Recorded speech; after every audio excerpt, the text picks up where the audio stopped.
Wow. Okay, that is our first proper look at the Pacific in Battlefield 5, and I have to say, it's just a brilliant cinematic trailer.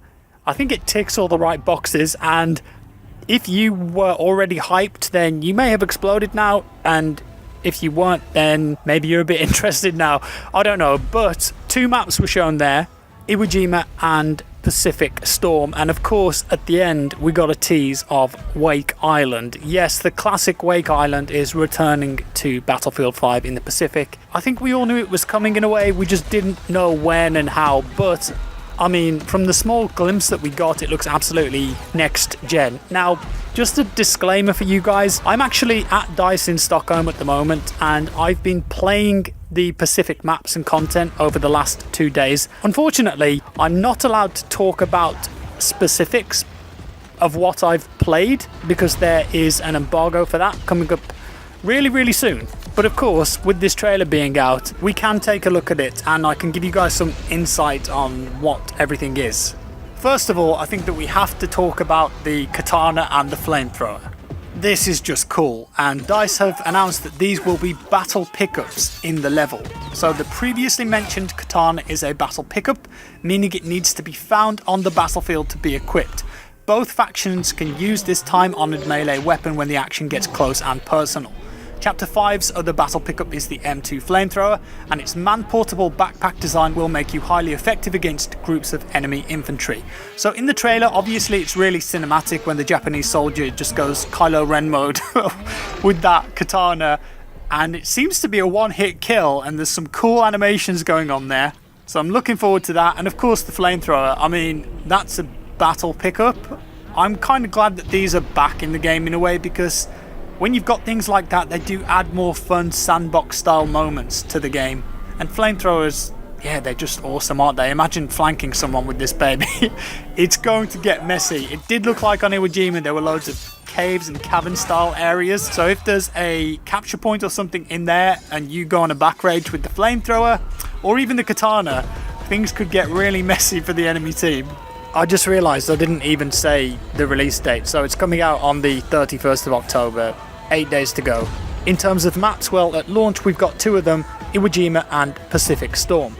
In the trailer, Iwo Jima is the darker looking map with the black sands and then the volcano at the top, and Pacific Storm is the bright, tropical, really saturated colours. So, Iwo Jima, the US is attacking Iwo Jima on all fronts, and in this beach landing you'll be engaged in a fight over the thinner part of the island. It's an all-out or nothing clash across wide open black beaches and close range environments like the tunnels of the mighty Mount Suribachi, inviting you to an iconic King of the Hill battle. Landing crafts, aircraft and tanks are plentiful, and each can sway the match in their own way, push the enemy towards the final objective or hold back the onslaught on this highly dynamic map. So from the trailer it looks like this will open with a big beach landing, that iconic World War II beach landing. Finally we get to do that in Battlefield 5, ending on the top of the volcano in a mad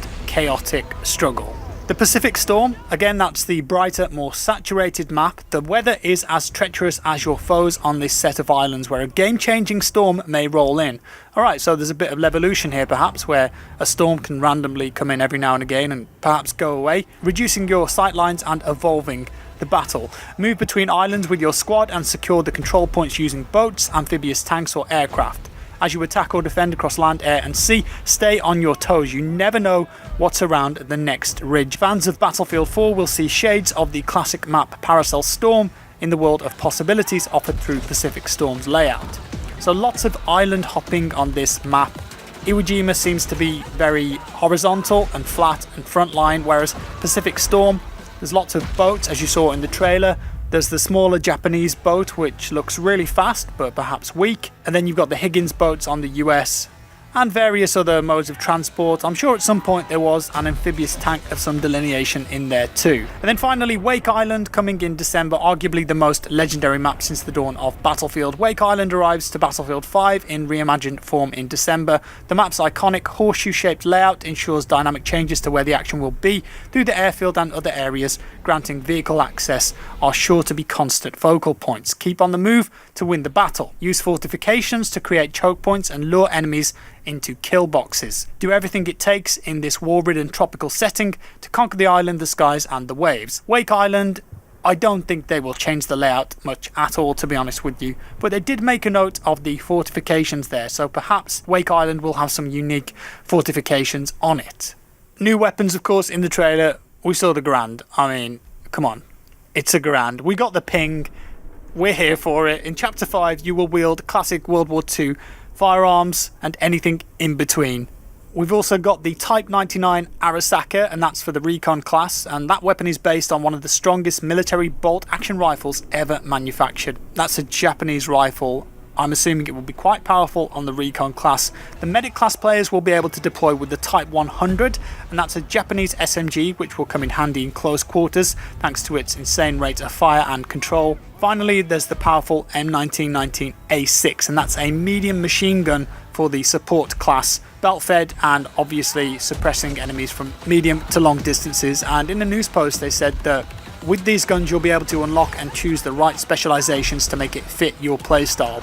Now, if you've noticed with the more recent additions to BF5 in Tides of War with the guns, they've tried to offer different styles for each Spectre on the left and the right, and I'm hoping that they dive into that a bit more with this pack. And then they go on to say that as the Pacific Tides of War continue, we're also getting the M3 Grease Gun, the Nambu Type 2A, the Type 97 LMG and the M1918A2. Also handed out as chapter rewards are the Jungle Carbine, that will be added to your arsenal. The same goes for the Type 94 and the Model 27 sidearms. Finally, Tides of War will expand the assault class's arsenal with an explosive gadget, the tank busting lunge mine, and we saw that in the trailer. It looked like it one-shot killed a tank, but I don't know if that's just for cinematic purposes maybe, but I assume that if you manage to get that into a tank, it's going to do a ton of damage. New vehicles, of course, too. We saw the M4 Sherman in there, and that's a medium tank for the US with sturdy armor and decent speed. Use the main cannons, machine guns and sheer massiveness of this steel beast to support your team and win the objective. And we saw a flamethrower variant of that in the trailer. Looks incredible. Obviously it's got a much longer range probably than the battle pickup flamethrower. That will be quite toasty indeed. The Japanese equivalent is the Type 97, and that's a tank with similar characteristics, and you can take the 57mm main tank gun or higher caliber cannons if you've unlocked them in specializations to take care of the invading forces and wisely using smoke and repairs to survive. And then we've also got the LVT and the Kami, which are light amphibious tanks. They will allow you to cross both land and sea, giving you new strategic options. In terms of airplanes, well, the US company will be able to pilot the F4U Corsair, cool looking plane, which comes in both a fighter and bomber variant. And from the clip at the end, it looks like that this will be able to drop some kind of gliding bomb.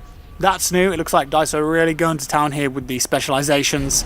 And the Pacific Airspace for the Japanese will get the Zero Fighter, which comes in the same two variants. Obviously there are two new factions here as well, right? US and Japan. If you didn't realize that, you've got two new factions here, so load of new player models, characters, customizations, all that good stuff. Aside from that, in the trailer we did see a T-34, a Calliope or Calliope, not sure how to pronounce that, and that's a tank mounted multiple rocket launcher used by the US, and I think that's mounted on top of an M4 Sherman usually, but might be a reinforcement here or a specialization. And there was also a Japanese tank in there that looked like a salad, so look forward to that. With that said, I think that's all I've got for you today, guys. I have to say that it looks like World War II now.